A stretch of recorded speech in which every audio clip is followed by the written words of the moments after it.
We are, because we've been diminished into thinking we're not even allowed to have pleasures and delights in our life anymore. Yeah, we must suffer.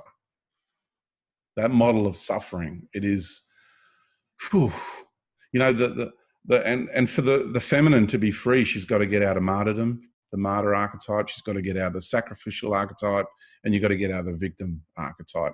These are really powerful archetypes that just keep you imprisoned in this religious ideology, this spiritual ideology, which is what everybody's been living through. We've got to get out of that.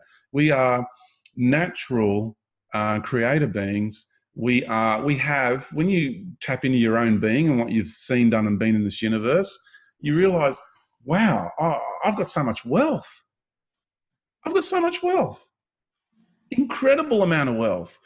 I'm a galactic being. I'm countless star beings. I can't count how many planetary realities I'm the creator of, let alone all these incarnational experiences I've had, and embody myself as flora and fauna and aquatic kingdoms, and you name it. Wow. Think of the wealth of wisdom from all those experiences of all those incarnational constructs, and all the fun and all the interactions and all the learning. We have been the greatest warriors this universe has ever seen. We have been the greatest sages, nurturers, oracles, the greatest, healers that this universe has ever seen. So we have this wealth of resources inside of us. We are incredibly wealthy because we're in this fractal process. We're at the end of this integrative process. All these other entities that are coming here from the God matrix, you get these angels and ascended masters, and you get these ET races, and they go, oh, you poor humans, look at you squabble and fight amongst yourselves. Here, let us guide you. Let us welcome you into our galactic community, is what they say to us. And it's so condescending because we're the oldest, we're the wisest, we are the most powerful beings in the universe. We've created this reality from outside. Now we're inside the process. And we have allowed ourselves to become totally vulnerable to the greatest programs of limitation, the greatest programs of manipulation and deception this universe has ever seen. You know? And then you've got these entities that are coming here, continuing that program of diminishing humanity into we're these pathetic, lowly beings that we squabble and fight amongst ourselves. Meanwhile, behind the scenes, their people are pulling the strings to force us to have mind control upon us, spiritual religious doctrine, which is subservient. They're coming at us through our food, our air, our water, our ley lines, you name it, and they're forcing us to go back to these raw, primordial flight or flight animal instincts where we become violent and we become short-tempered and, you know, non-compassionate, and we're losing our humane qualities, where we're being diminished from our humanity into these barbaric animal entities, right? So they're doing that to us behind the scenes. Then they come in from this side and they say, oh, you poor creatures, look at you. You're so pathetic, you know? You're very backwards. You're a young race. Let us guide you. And then what they want to do is they create the problem, and of course they're going to come in with a solution, and they want to say, welcome to your galactic community, and they want to introduce us into the Federation of Free Worlds and the like, which is exactly like the United Nations on this planet. And what is the United Nations on this planet? Far from united. It is a control system, right, which is run by, you know, other interests behind the scenes to take full control of the operations of all the countries on the planet. It is the same. As above, so below. You've got the same stuff going on out there, you know? And these are the empires that are imposing themselves here, and they come with fancy technology. And, you know, like scientists, like little boys with new toys, it's like, oh, and they create all this awe and wonder, Alfred, you know, and they're presenting all this amazing technology, and we don't need any of it. We don't need any technology, Alfred. We don't. We can do everything from within our own being and our relationship with our reality, with the mother planet, with the sun, with the galaxy, with the universal creator, and our relationship with one another. And when we get into that process, we have the ability to do anything. We can bilocate, we can manifest anything we like. We don't need any of their technology or their guidance. And we have our natural qualities. When you remove all these control systems, what's the first thing we do? Is we revert back to being humane beings. When there's a disaster, you just see how people just get in there and help one another. We are truly humane beings. That is our natural state. We're not these lowly humans, as they like to label us, where we squabble and fight. Naturally, we are humane beings.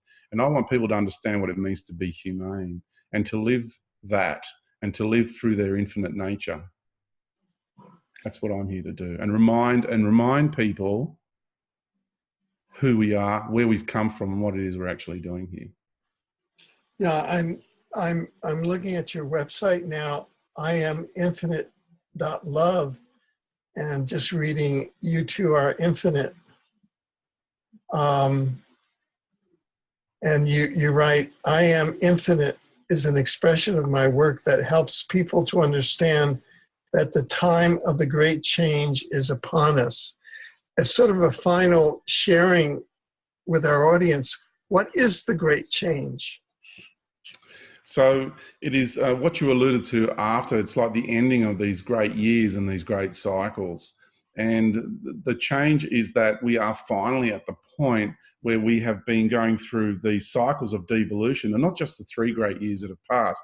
We're talking, this has been well over 300,000 years, this cycle of devolution.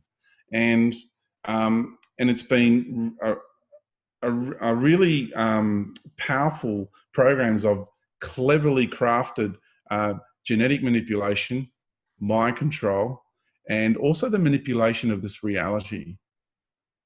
Yeah, because the natural environment has also been distorted. It's been infiltrated and distorted through the fungal kingdom, actually. That's the fascia of the earth. And that's how the original infestation into the way the natural environment become distorted. Because we were in harmony with everyone and everything, even in the natural environment. There was no consumerism, right? So what happened is, for us to become consumeristic too, we need to be immersed in an ecosystem that is consumeristic. So we were in that place where everything was in harmony. We communicated with the animals. No one ate anyone or anything. We were all living as light energy. And over time, that model then needed to be tested. So we allowed these other energies to come in and start tinkering and playing and modifying. And each cycle we incarnated in there, because we are part of that creator group that co-created this reality. So we got to own it, take responsibility for it. And we're a part of the process. You know, we're no better than anybody else. So each cycle you enter into it and play your role in it. And now we're at this very end of this massive cycle. And this is the age where this level of imposition, the greatest imposition that this universe has ever known from this God entity, we are now at the point of liberation from that. It's been a very long, hard and arduous road. And we're all very tired, Alfred. And we just got this last little bit we got to get through, and that's the realization that we are infinite and that we're in a co-creative process with an awesome being called, which I label, descriptive label, as the universal creator. You can experience that being within your own heart and soul. It has no name. It's just a presence that's there. And we are liberating ourselves from this other entity who has been the best personal trainer on a universal scale you could have ever wished for. What an awesome being. As hard as it being, and the misery and the pain and the suffering we've all been put through, I have so much admiration and love for that being, because I wouldn't have become who I am today without all the challenges that were put before me by that entity. Well, thank you.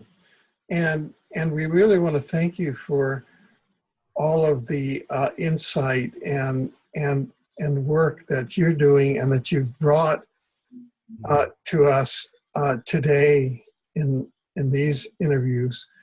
And we look forward to you joining us again in the future as events develop. Yeah, it's I've got to say, everybody, thank you, Alfred, because I've always been a great admirer of your work, great inspiration to me. You. Thank you very much. Yeah, you are. And also that, hang on for the ride, everybody, because things are going to get pretty crazy as we move forward. And don't ever lose sight of who and what you are. And I really recommend that each time a major event happens, the first thing you need to do is take a step back from it, because they're all going to be designed to draw you in. Yeah. Right. You have said so many profound truths today, and you embody that truth. And so thank you for that. Yeah. Thanks, Alfred. Yeah. And thank you, everybody, for being with us on this journey. It's been fun.